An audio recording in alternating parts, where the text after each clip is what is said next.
Hi అండి. నమస్తే. Welcome to అమ్మాయి లోకం. అందరూ ఎలా ఉన్నారు? నేనైతే చాలా బాగున్నాను. మీరందరూ కూడా బాగుండాలని మనస్ఫూర్తిగా కోరుకుంటున్నాను.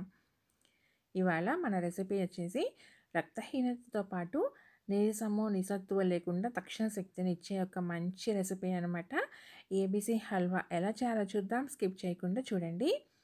ఇక్కడ 3 క్యారెట్, 2 బీట్రూట్, 1 యాపిల్ తీసుకున్నామనమాట. ఇవి మొత్తం కలిసి ఒక 650 గ్రామ్స్ వరకైతే ఉంటుందండి వెయిట్. దీన్ని మనం మొత్తం పీల్ చేసుకున్న తర్వాత యాపిల్ వచ్చేసి కట్ చేసుకొని పెట్టుకుందాము. గింజ మాత్రం తీసేసుకుని మధ్యలో. తర్వాత లాస్ట్‌లో తురుముకుందామండి. యాపిల్ వచ్చేసి ముందే తురుముకున్నామనుకోండి కలర్ మారిపోతుంది. అన్నిటిని ఇలా చక్కగా మంచిగా తురిమేసుకుందాము. చూడండి, యాపిల్ మాత్రం లాస్ట్‌లోనే తురుముకోండి ఎప్పుడు కూడాను.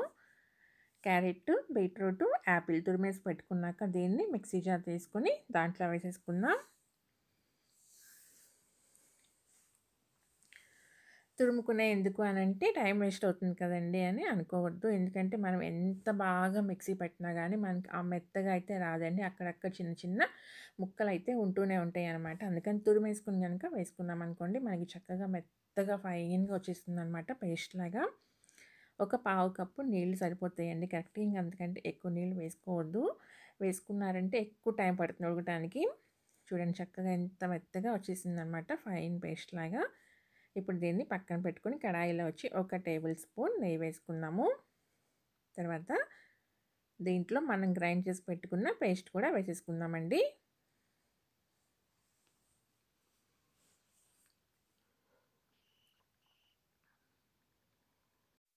మనకి బీట్రూట్, క్యారెట్, యాపిల్ అన్నిట్లోనూ నీరు అనేది ఉంటుంది కదండీ.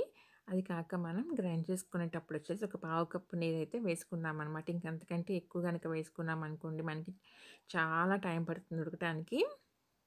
ఇప్పుడు మనకి ఇందులో ఉండి పచ్చి వాసన అంతా పోయి నీరు మొత్తం దగ్గర పడిపోవాలండి. స్టవ్ వచ్చేసి మీడియం ఫ్లేమ్‌లో పెట్టుకొని దగ్గరుండి కలుపుకుంటూనే ఉండాలనమాట.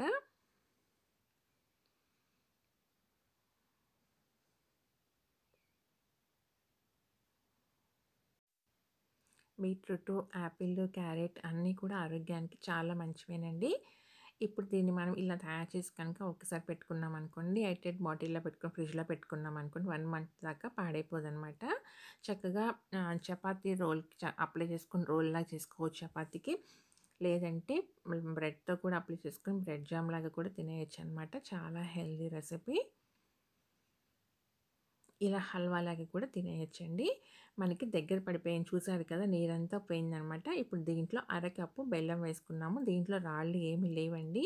అందుకని నేను నేరుగానే వేశాననమాట. ఒకవేళ రాళ్ళు ఉన్నాయని గనక అనుకుంటే మీరు కొంచెం అంటే కొంచెం ఒక 2, 3 స్పూన్లు మాత్రమే నీళ్లు వేసుకొని బెల్లం కరిగిన తర్వాత ఫిల్టర్ చేసేసుకోండి. మళ్ళీ కొంచెం టైం పడుతుంది ఉడకటానికి దీంతో పాటు.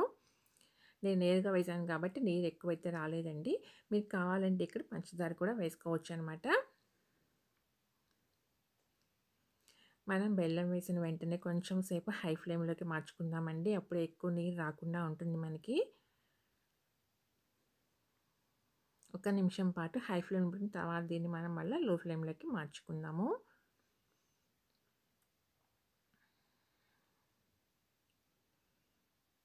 మనం దగ్గరే ఉండి ఇలా కలుపుకుంటూనే ఉండాలండి. లేదంటే అడుగు పట్టేదానికి అవకాశం ఉంటుందనమాట.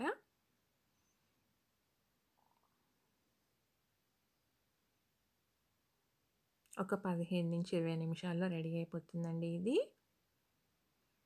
మనం చాలా ఖర్చు పెట్టి వందలు వందలు ఏబీసీ మాల్ట్ కొనుక్కోకుండా చక్కగా ఇలా వారానికి ఒకసారి కూడా మనం చేసుకొని తిన్నా గానీ ఆరోగ్యానికి చాలా మంచిదనమాట. ఇప్పుడు మిక్సీ జార్ తీసుకుని దాంట్లో బాదం 8 అనమాట. తర్వాత జీడిపప్పు 8, ఒక 2 ఇలాచీ వేసుకొని కొంచెం బరకగా గ్రైండ్ చేసుకొని తెచ్చుకుందాం. మరీ మెత్తగా పౌడర్‌లాగా కాకుండా తినేటప్పుడు బావుంటుందనమాట మనకి ఆ పలుకు పలుకుగా. చూడండి ఇలా ఉండాలనమాట. ఇది ఇంకా దగ్గర పడిపోయింది మనకి చక్కగాను. ఇప్పుడు దీంతో పాటు మనం గ్రైండ్ చేసి పెట్టుకున్న ఈ పౌడర్‌ని కూడా వేసేసుకుందామండి.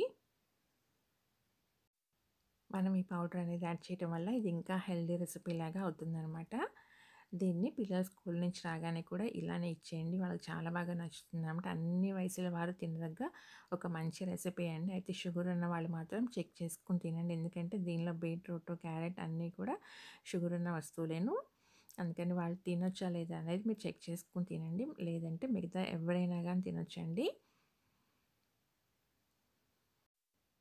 దీన్ని ఎయిర్‌టైట్ కంటైనర్‌లో పెట్టుకొని మనం చక్కగా జామ్‌లాగా కూడా వాడుకోవచ్చండి. బ్రెడ్‌కి కానీ, చపాతీకి కానీ అప్లై చేసుకొని కూడా తినొచ్చనమాట. పిల్లలకైతే చాలా బాగా నచ్చుతుంది. ప్లస్ ఒక మంచి హెల్తీ రెసిపీ కూడానండి.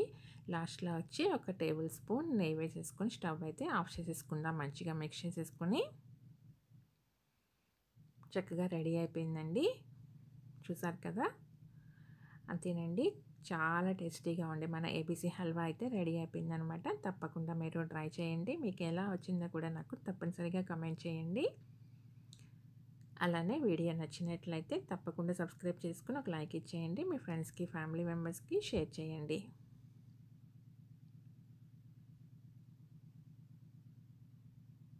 ఈరోజు రెసిపీ అయితే ఇంతేనండి. రేపు ఇంకో కొత్త రెసిపీతో మీ ముందుకొచ్చేస్తాను. తప్పకుండా మీరు ట్రై చేయండి. టేస్ట్ అయితే చాలా బావుందండి. Thank you for watching.